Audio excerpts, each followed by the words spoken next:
In the 1970s, the Philippines initiated a rocket missile program called Santa Barbara, which was led by the Navy and aimed to develop domestically produced weapon systems such as ballistic missiles, air-to-ground missiles, surface-to-air missiles, and rocket artillery.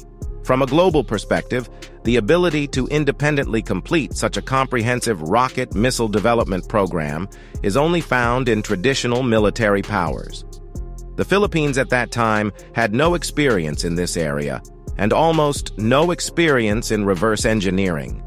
It must be said that this was a very bold idea, and with the support of the then president, the project continued to be carried out vigorously. The Philippines also knew its limitations, so it did not immediately start the missile project. Instead, with the support of German technical personnel, it developed unguided rockets for technical exploration.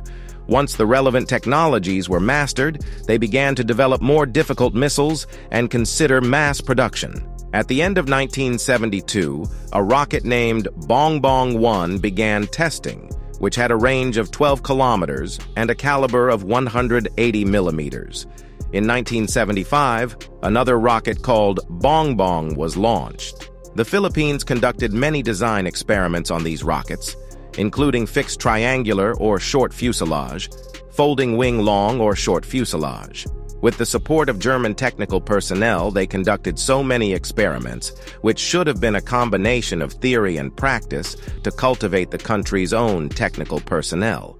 In response to the Philippines' enthusiastic development of rockets, missiles, the president explained to the outside world that the Philippines' defense is non-aligned and needs to rely on its own strength to establish necessary defense capabilities. However, many criticisms were made from all sectors, as it not only exceeded the technical capabilities of the Philippines, but also easily caused resentment from neighboring countries. Nevertheless, the Philippines did indeed systematically develop rockets and missiles. Perhaps due to its weak technological capabilities, it had not made any practical progress by 1980, and had not even been able to produce a practical rocket artillery. However, at this time, the president left, and the project lost its support. The various sectors quickly united to terminate the Santa Barbara project, but their excuse was quite bizarre. They claimed that the president's development of rockets, missiles, was for the purpose of developing nuclear weapons, even though the Philippines had previously declared a ban on the use or possession of nuclear weapons. If the concern was to prevent other countries from storing nuclear weapons in the Philippines and being used by them, then this could be understandable. However, if it was claimed that the Philippines was developing nuclear weapons itself, it would be purely a fantasy.